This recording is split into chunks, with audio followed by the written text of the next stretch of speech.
Hi guys. I'm back at it again with another video. This time I really wanted to do like a Q&A. I've received some questions and I wanted to get into them. These questions are pretty much centered around the back end parts of BDSM, which there's like a plethora of things that ought to be covered. I'm only going to be covering some things as far as the questions that came up. And I feel like if you guys have any other questions that you want me to talk about, or any concepts or any issues or concerns or any far-fetched things that you find that I'm really curious about, let me see what she has to say about it, or let me hear her thoughts. Definitely drop them below, because there are so many layers. There are so many layers to this, and I want to be able to give back to the community in a way where I can raise some awareness, because you know it's a whole different world and I love it. But anyway, so let's get into it. Yeah, this is so much better. Yeah, it's giving me everything that I wanted it to give. Why do I feel like I just like fucked with my breathing? Okay, let's see. Am I comfortable? See, that's the thing with corsets too. You always want to make sure that you're comfortable in them, and you know that's not always guaranteed. And I think with any outfit, you have to like choose whether or not you want to be cute or comfortable. And today I'm choosing to be cute. So that's just going to be that. Yeah. So back to the questions.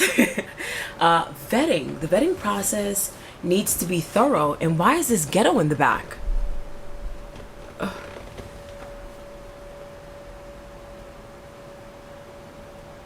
I need you to unsee that, because I'm probably just gonna leave that in for like the humor of it all.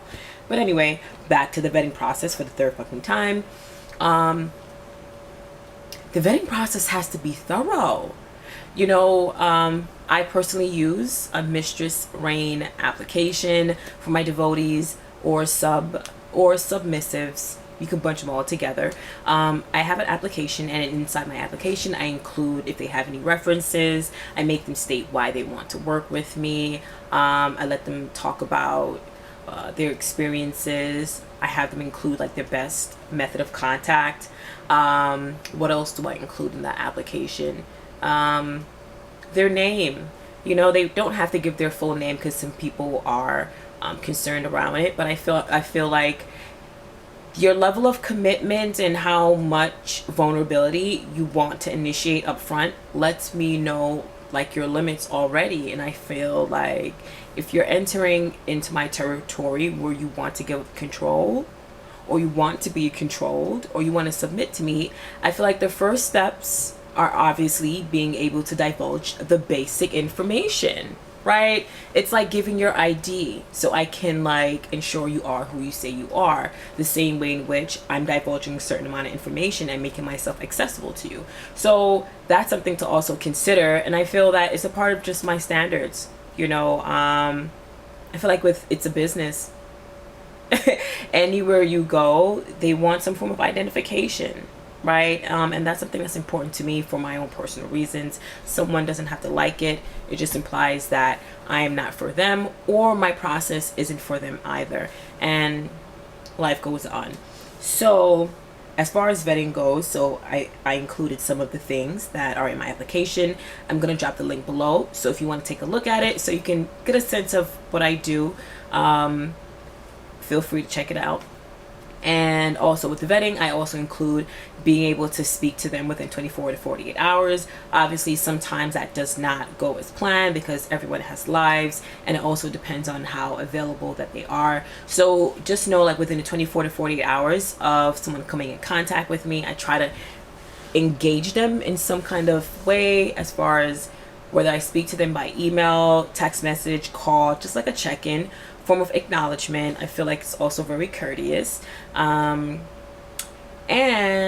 let's see what's next. Oh, then a video chat. Sorry, I kind of had like a brain fart. Yeah. So then I do like a video chat, which is where you get to meet them face to face. there people that are not comfortable with meeting via video chat. Yeah, and it's rare that I meet with them. And you know, even saying that out loud, I don't think I've ever even met with someone I haven't done a video chat with. But give me something to think about, because now that I'm saying this out loud, I actually do have an appointment with a devotee that I have not done a video chat with. So I'm just gonna give him an option. I'm gonna say, hey, we have an appointment for tomorrow. I'd like to do a video chat. Let me know if you're available to do it. Without a video chat, we are not able to move forward. So leave the ball in their court. Let them choose, because I just have to stick to my process.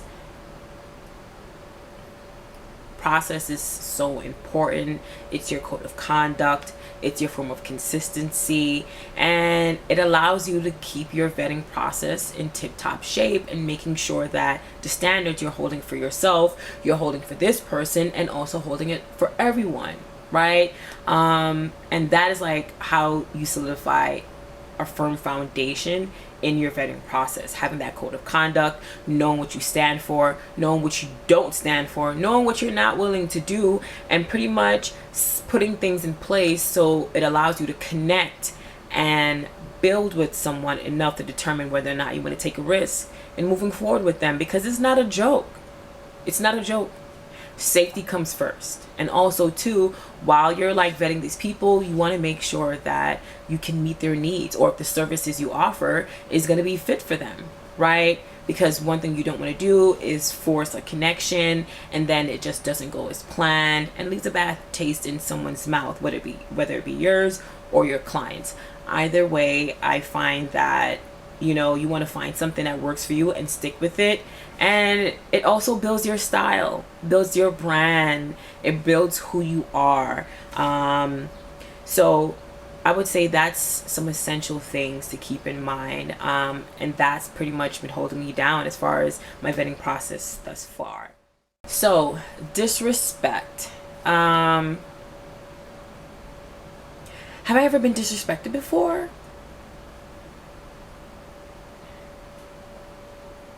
Once. Yeah, he kind of just, I think I might have stepped on a button, pushed a button somewhere, and it wasn't to his liking. So the end result was him using inappropriate terms, calling me a bitch, and I don't know what I said. I usually don't return that kind of energy. I don't remember. Oh my God. Am I gonna have to go find that message? You know what, guys? If I can find that message, I'm not gonna show you, but I am gonna read it verbatim. But he definitely did call me a bitch. And words are words. You know, I'm gonna give you guys a little bit. Well, I have mentioned a backdrop. I obviously worked in a juvenile detention center, and my background is working with the mentally ill population in psych wards where people, you know, experience psychosis or where they're not feeling themselves. And sometimes when people are not feeling themselves, they'll curse you the fuck out. And you know what? That's none of my business. My business is making sure I continue to care for them and show empathy, because right now they are not their self. They're not going to be like that forever. So in the time being, you treat them in the best way as possible, right? And when things pass over, we have a later discussion around the behavior. That's as simple as that. With this guy, I felt like the skills that translated over there. Did I have a follow-up discussion about that behavior? No, because I feel like it kind of came from left field and we were not really on that level connected enough for me to kind of give him that pass to say, hey, you know what? That's so not like him. I feel like that was him showing me who he was, and I moved accordingly. And you know what? I don't regret anything. But I tell you one thing, that's never happened again. But at the same time, I won't say, you know, probably can't. Who knows what life brings. But I'm just gonna like move forward the same way in which I handled that in the past. You violate me and I'm uncomfortable with it. That's it.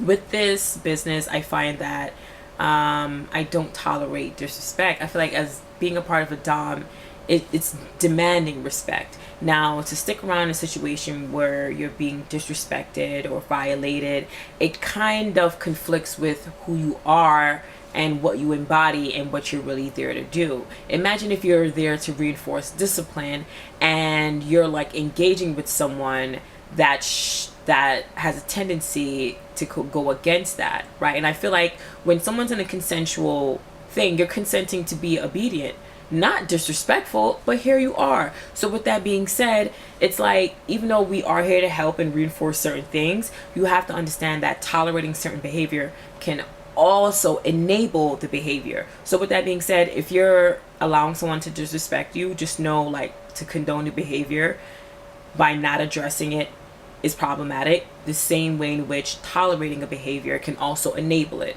It's giving too much chances for a motherfucker to fuck up or to fuck with you. Either way, I just feel like it should not be for you, or I'm just gonna say it's not for me, and that's that. So next topic, client snapping. What is my experience around that? Has a client ever snapped? No, but I think that the client that disrespected me, I feel like he did snap. I think I might have triggered something. Did we get a chance to talk about it? No. Well, I guess that conversation won't ever happen, won't it? As far as snapping, like coming out of character or out of the role, I feel like the closest thing to snapping or flipping a switch, I would say a client having maybe like a panic attack. Yeah, a client has definitely had a panic attack, or I can tell that some form of panic was ensuing. There was a lot of anxiety. He started asking questions that let me know that he needed some reassurance, because you have to understand, like, as much as like we're women and we're in this vulnerable position, sometimes we forget that these men, that while they are submitting to you, they are in a very vulnerable position as well, and you technically have more power over them in that they're even, it's consensual and they're literally giving you power over them, and you can technically do whatever you want with that, but it's your integrity that tells you whether or not you should or should not abuse that. And I think it's someone's awareness around the possibility of someone possibly abusing it can send them into a panic if in the moment they realize, damn, I know this person vetted me, but did I fucking vet them? Because these men that are coming to us, you know, or to any dom in the community, it's a vetting for them too. They're also looking to find the right person to submit to. That's like basically saying they're looking for the right person to trust. That's what that is. They're looking for the right person to trust, because in order for them to feel the maximum benefit or the maximum reward around coming to a dom, they understand it's gonna be correlated to their level of vulnerability. Your level of vulnerability is going to determine how much reward and benefit you get from dealing with a dominatrix. I'm speaking to you, men.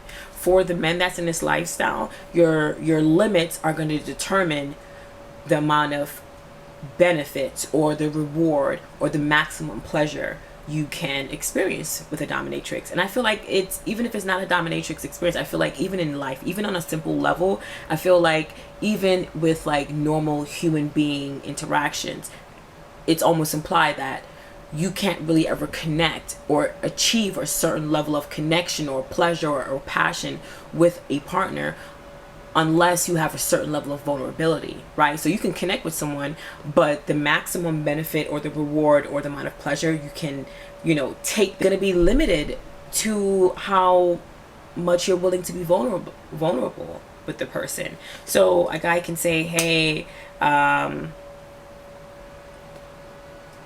don't know, I want to get into like some whipping and stuff like that, but maybe he doesn't want anything harsh for valid reasons. You know what I mean? But understand too that with pain, you know, especially if you're a person that you like a little bit of pain, you might very well like a lot of pain. But you don't know that because you haven't explored those boundaries. And what people sometimes forget, or the science behind pain, is you learn that a part of the pain wakes up your endorphins, right? That's what's really making motherfuckers drunk in sessions, right? When you start inflicting pain, it's almost like you're taking them up a pain scale, and in that process you're taking them on a journey to experience euphoria. And just understand, like, when you reach a certain level of pain and your endorphins are hitting a certain way, you're going to be experiencing certain things that's going to have you feeling like you're intoxicated, right? But a person that's not willing to go that level of, you know, extreme with their pain probably won't ever experience that level of intoxication, right? So that's just a little fun fact. You can definitely look into that. I'll see if I can probably drop a link that's associated with some research or some scientific information, so I can get you to understand the whole pleasure behind the pain and why people choose to have it. Because, you know, especially if you're a person that's sensitive to pain, your sensitivity could also probably prove that you're more likely to experience more pleasure from the pain if you allow yourself to get to that threshold where it's no longer painful to you, but you can feel the pleasure in it because the endorphins are just running wild, baby. And yeah, that is my own flashbacks, girl. Next topic now. Okay, so where does trauma and kink meet? Girl, it's a slippery fucking slope. Oh, I gotta go. This video's what? I'll be back, guys.